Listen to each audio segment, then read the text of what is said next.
You're watching Fox 10 Phoenix now. And let's get right to your headlines. A massive firefight continues here in California this morning. Investigators work to figure out what sparked the blazes across Los Angeles. And crews will also be facing the ongoing threat of some stronger winds today. The Palisades and Eaton fires have charred thousands of acres across Los Angeles County.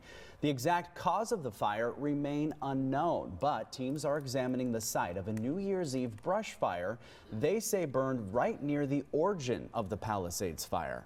After firefighters faced calmer winds yesterday, red flag warnings are in effect until this afternoon. So Crystal Ortiz is in the Weather Center with a look at those conditions. And man, these winds have been brutal. Hopefully they get a little bit of reprieve today. Yeah, good news, bad news. The good news is that they are not expecting the wind gusts to be quite as strong as they were worried about yesterday. So yesterday we had a high wind warning in place around the spot where the Palisades and Eaton fires are burning, but you can see they've downgraded to wind advisory. Now the bad news is any winds are problematic for this kind of situation. So till 3 o'clock today, there is that wind advisory in place, but the gust forecast is 30 to 50 miles per hour. So it's not that 50, 60, 70 that was possible, especially last week. When we look at the current wind gusts, you can see it is pretty windy out there, though. Not a good sign, especially around the Palisades fire, where you can see those wind reports are ranging about 20 to almost 40 mile per hour gusts currently. And then in Vanoise, you see that wind gust of 22 miles per hour. Not as strong in the Pasadena area. And if you look around the San Fernando area, the wind forecast for the rest of today still in that 20 to 25, potentially up to 30 mile per hour range right on into this evening. So still windy conditions, guys, but not as windy as we saw a week ago. And it does look like tonight into tomorrow, those winds should start to drop off a bit more. Right. I think a lot of families out in that Southern California region, they are just hoping to catch a break here. The devastation from the California wildfires, you see a little bit of it here right behind us. Of course, this is video straight from Arizona here in our higher elevations. This is a wake-up call for folks here at our state wondering if their yards could fuel a potential fire. All right, so Danielle Miller is joining us live with what you can do to maybe mitigate the problem here at home. Good morning, Danielle. Good morning. Yeah, so cutting down that brush, that is one of the major first steps that somebody can take on their property, around their home. And we did speak with a landscaper here locally, and he was telling us that he is doing just that in direct response to the wildfires in California. So Chris Effort with Exclusive Tree Services began offering a brush clearing service. All of this after seeing the damage wildfires have done in California. So he's cleaning up brush around homes and empty lots. Effort tells Fox 10 that the dead and dry brush are major fuels that help fire spread, and all it takes is just one small spark to get it going. He's also giving tips on what you can do on your own property. We're trying to get rid of brush around your home, brush in empty lots. Generally within 30 feet of your home, you want to have a clear area of no brush around your house. The trees, you want to make sure that your trees are trimmed and not overgrown on top of your house as well. An Effort also says the goal is to keep a potential fire low to the ground and away from any reaching trees that could turn it into a much bigger fire. And crews are working to mitigate wildfire risks in the forest up north. And just a heads up for anybody in this particular area up north, just north of Show Low, in the Apache Sitgraves National Forest, they will be doing a prescribed burn today. So that is what you're going to be seeing there in that particular area. We'll send it back to you guys. You can see the wind kind of blowing in Danielle's hair, right? Starting to pick up here in the valley as well. All right, Danielle, thank you. Well, firefighters from the Gila River Indian community are now in California, ready to help. A crew from the department, they are stationed near the Morongo Reservation and will be the first to respond if another fire just so happens to break out in that Palisades area. And hopefully they won't need them. The Maricopa County Community College District, well, they have filed a $46 million lawsuit against the county and its treasurer. Dominic Newland joins us live with the details on this big lawsuit. Good morning, Dom.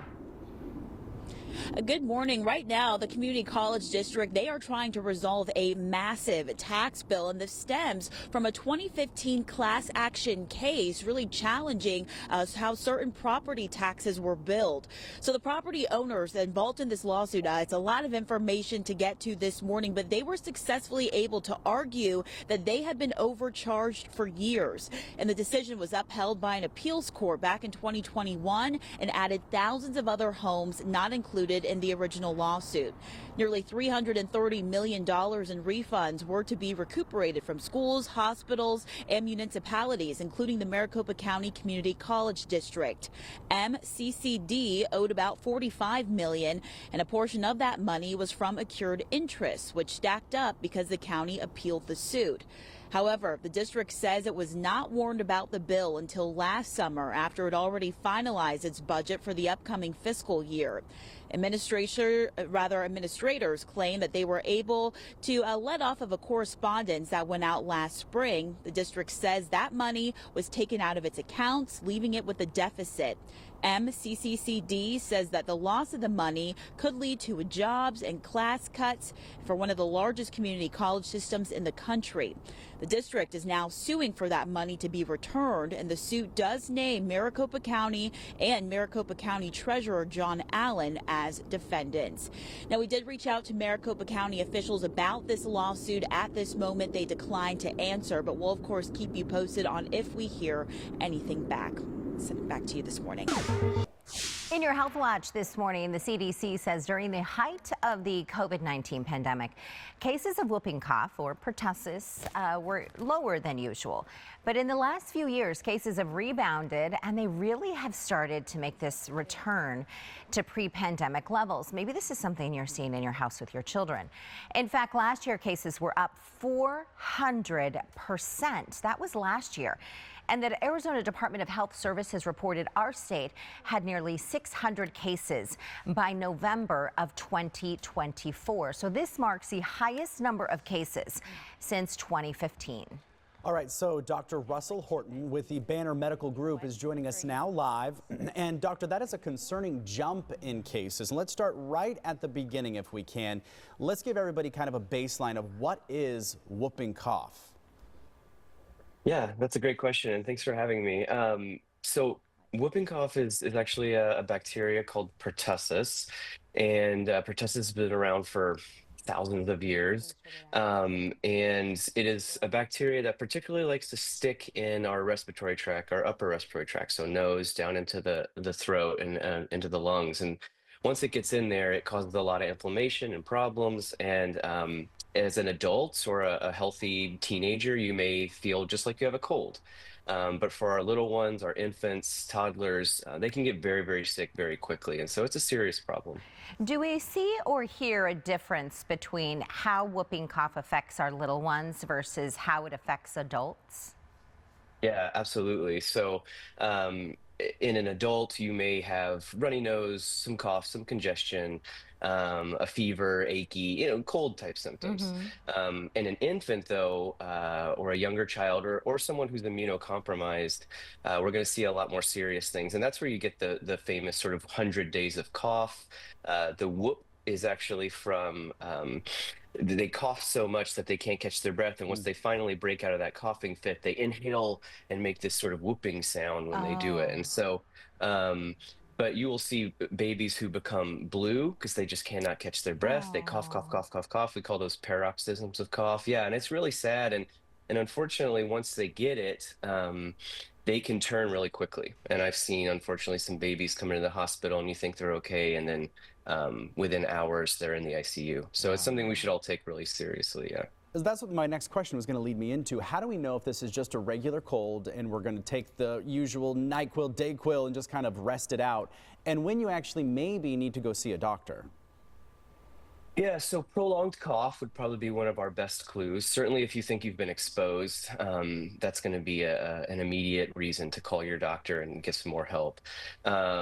But yeah, if we see adults or children who have prolonged coughs that aren't tailing off like a normal cough might with a cold, then we really want to make sure we're getting that evaluated, especially if you have a new baby in the house, or there's an elderly grandparent that lives with you, or someone who's on immunosuppressants. We really want to protect those people. So if it's been over a week and you're just not getting any better, or you're having some of these coughing fits, talk to your doctor, go out and see what you can do to help prevent this, or make sure at least that it's tamped down. All right, Dr. Horton, thank you so much for your time this morning. We appreciate it, and thanks for keeping our kiddos safe.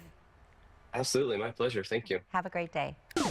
And when it comes to citrus, it's the busy season for local growers. Yeah, maybe you've got some citrus trees in your backyard. You can smell those orange blossoms. Irene is live in Mesa where the harvest is fully underway at a local spot. And we see all those oranges waiting for to be picked. Hey, Irene. Good morning, guys. Well, yeah, absolutely. So first of all, we're going to talk about how cold it is out here. We were just taste testing some of these oranges, and they are pretty chilly. We're here with Brian this morning. How cold was it out here in the fields this morning? Well, it was 26. It probably still is 26 in the middle of the field. When you can see your breath, you know it's cold. But how does that impact the oranges here in the harvest you're doing? Well, actually, it's wonderful for the quality of the fruit because we have the wind machines that run. They're just being shut down as the temperature starts to rise. But that cool morning and the warm temperatures we have earlier give us a little more sugar and acid than they do in places like Florida. See, that's interesting. We were just talking about that they had the wind machines going when we first got here, turned them off just for a little bit now. But as you can see, they're picking some of that fruit here. What is today like? It's one of your really big harvest days, right, Brian? Well, it's prime season right now for our navel oranges. We've got to get the navels off in the next couple weeks, and then we go to Tangelo season. So the Mineola Tangelos, which is kind of one of our fortes, will come. And in the interim, we're doing lemons and Meyer lemons and other fun stuff. So you started pretty early this morning. What is today going to look like? Walk us through that. Well, they just ate breakfast this morning, like at 7, so then they're out here about 7:30. And they'll actually work picking till 5:30, almost till dark. Yeah. They get like an hour lunch, and we have a nice bunkhouse here and a cook, and so they have a good time here. You said you have a lot of acreage here, so this is a lot to pick. How long does it take to go through all of this? Well, this is about a 300-acre block, and I think it's the biggest block left in Maricopa County. And for us to harvest this block, we'll start picking lemons in December, and we'll finish here in March. Wow. And then what's it all like delivering, distributing, all that stuff? Because right now we're just looking at the picking, but I mean, it's a whole process to do all of this, to get it to the stores, to the people who order them, all that. Well, you know, it's really a lot of fun, Irene. We have a packing shed in Phoenix, and it's the last one in Maricopa County that commercially packs. And so the fruit will get picked here today, delivered tonight to the packing shed, packed tomorrow. And so then it goes through a packing process where it's washed and cleaned, and then it goes into the grocery stores within the next day or two after that. So oftentimes they can get fruit here in the valley that's been picked 2 or 3 days before it hits the grocery store. Wow, that's really fresh fruit. You can't get that a lot of other places. You know, another fun part that we do here with the Silver Canyon Whitfield Group is that everything's organic. So we organically grow all the citrus, so it's all organic. It makes it a lot of fun. Yeah, that is a lot of fun. All right, and then if people want to get a hold of this fruit, how can they do that? Well, this fruit's available pretty much around town at Sprouts and Whole Foods and Albertson Safeway, and then Bash's is one of our best supporters as well. So I know that it might be kind of hard to estimate this based on the day, but like on average, how much fruit do you pick in a given day on like a day like today? Well, if everybody's picking navels today, they'll pick roughly 80,000 pounds of navels today. 80,000 pounds. All right, we're going to have a lot of oranges to eat, guys. We'll send it back to you. 80,000 pounds worth.